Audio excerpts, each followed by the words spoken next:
సిద్ధంగా లేము. భారత ప్రభుత్వం కూడా అవసరమైనటువంటి కఠిన చర్యలు తీసుకోవాలని డిమాండ్ చేస్తూ ఉన్నాము. అదే సందర్భంలో కూడా స్వామి చిన్మయ కృష్ణ గారికి మీకు అన్నం పెట్టినటువంటి చేతులను ఇవాళ మీరు ఎంత దుర్మార్గులో ఈ ప్రపంచం చూస్తూ ఉంది. మీకు ఇంత ఆశ్రయం ఇచ్చి మిమ్మల్ని ఆపదలో ఆదుకున్నటువంటి సంస్థను ఇవాళ మీరు నిర్మూలించాలని చూస్తూ ఉన్నారంటే మీ రాక్షస భావజాలం మీద ప్రపంచం దృష్టికి వచ్చింది. వెంటనే స్వామి చిన్మయదాస్ గారిని విడుదల చేయాలని పేషెంట్గా యావత్ ప్రపంచం ఇవాళ ఎందుకు నోరిప్పట్లేదు? బాధితులు హిందువులు కాబట్టి ఇవాళ మీరు నోరిప్పట్లేదా?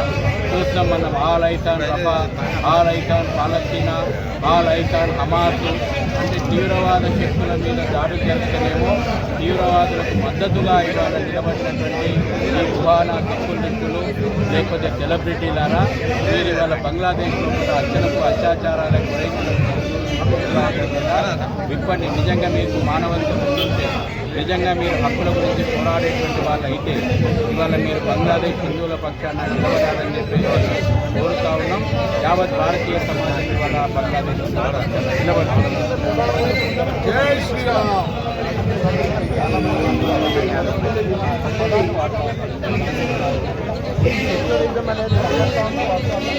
ఇంకా అంతకంటే ఒక అడుగు ముందేసారు. సెక్యులరిజం విష పడగలు విప్పేసేసి సనాతన ధర్మాన్ని ఎరాడికేట్ చేస్తాము, హిందూ మతోన్మాదం అని మాట్లాడుతున్నటువంటి ఉదయనిధి స్టాలిన్లను, పార్లమెంటులో వచ్చి హిందువులు తీవ్రవాదులని మాట్లాడుతున్నటువంటి రాహుల్ గాంధీ వికృత చేష్టలు, వికృత మానసిక స్థితి ఇంకొక అడుగు ముందుకేసింది. సెక్యులరిజం ఒక అడుగు ముందుకేసి ఆ రకమైనటువంటి మతోన్మాదం సెక్యులరిజం ముసుగు లోపల హిందుత్వాన్ని విమర్శించడము, హిందుత్వాన్ని వ్యతిరేకించడము, భారతీయతను విమర్శించడము, భారతదేశాన్ని వ్యతిరేకించడము, భారత్ను ముక్కలు చేయడాన్ని డిమాండ్ చేయడమే ఈ దేశంలో మన సెక్యులరిజము.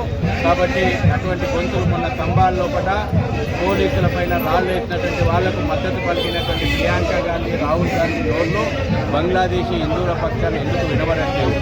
వాళ్ళ ఎజెండా చాలా స్పష్టము.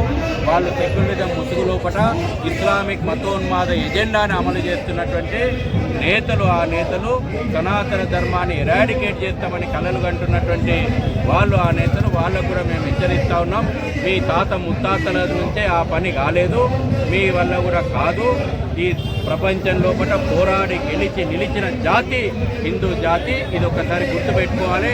ఈ దేశ రాజకీయాలు కూడా మారుతున్నాయి. మొన్న మహారాష్ట్ర ఎన్నికల లోపల హిందువుల యొక్క ఏకత అయితే ఏ రకమైనటువంటి ఫలితాలు వస్తాయో యావత్తు ప్రపంచం దేశం ఇవాళ గమనిస్తూ ఉంది, చూస్తుంది.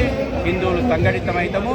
ఖచ్చితంగా భారతదేశం లోపల ఈ కుహానా సెక్యులరిజం మీద నడుస్తున్నటువంటి ఇస్లామిక్ మతోన్మాద జిహాదీ రజాకార్ రాజకీయాలను పొందబెడతాం.